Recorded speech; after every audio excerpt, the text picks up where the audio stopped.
Hoje eu tô retomando minhas atividades, depois de uns dias fora, onde eu tive participando do 17º Congresso de Sexualidade Humana em Natal. Aí resolvi compartilhar algumas dicas, algumas impressões que eu tive, algumas informações. A primeira dica que eu quero dar é de um livro para pais, educadores, para quem tiver interesse em falar sobre sexualidade com as crianças.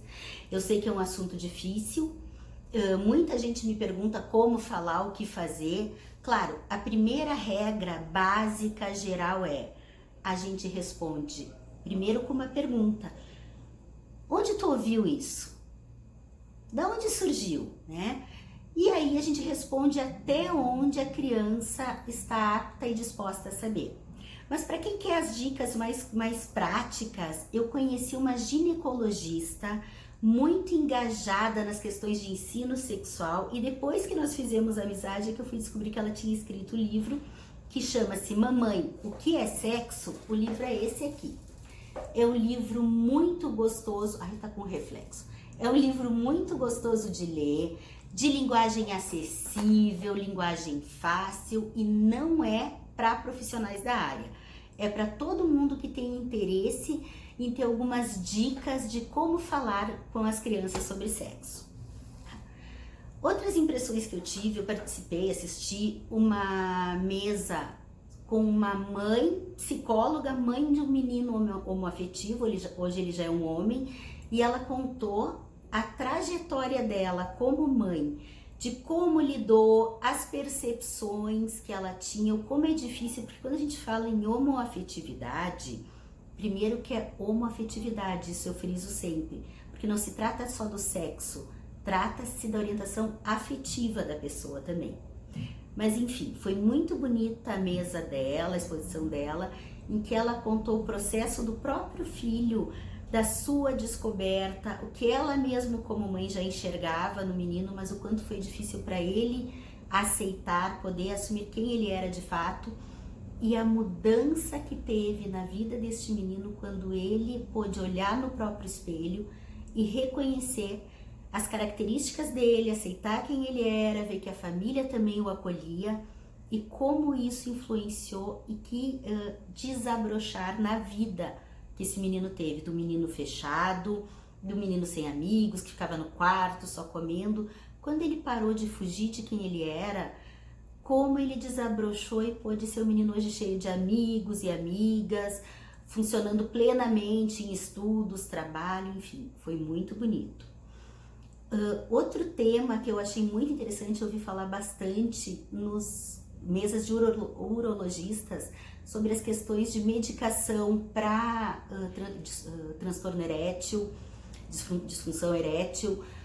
Claro, isso é muito mais da área dos urologistas, mas como é importante a gente estar atento também, e sempre encaminhando, claro, para o uro. E um assunto que eu particularmente gosto muito de trabalhar e aparece muito no meu consultório, que são as disfunções do desejo sexual.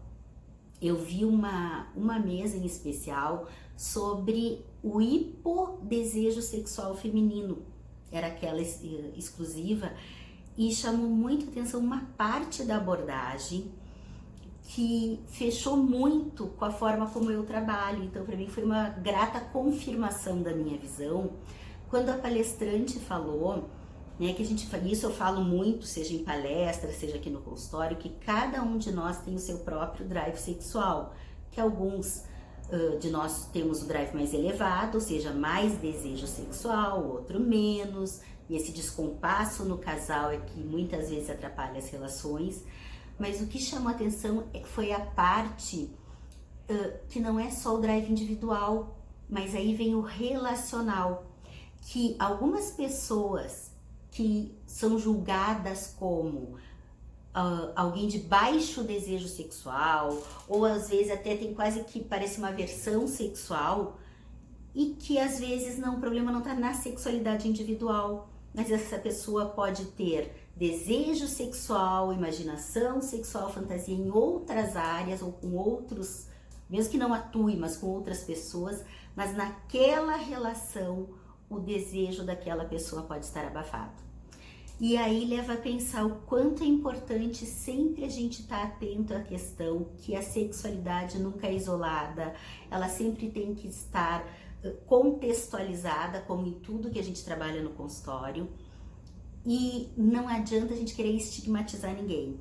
O fulano não tem autodesejo, ou o fulano só tem autodesejo, e muitas vezes pode estar a ver com aquele relacionamento. E aí fica-se para pensar também coisas que eu sempre falo, de ver que papéis cada um está ocupando na relação.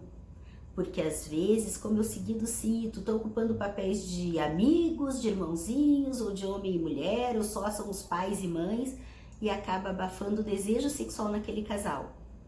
Então assim, trouxe alguns temas hoje, só lancei, só para compartilhar, dividir, mas cada um desses pode ser desmembrado em muitos e muitos raciocínios mais longos.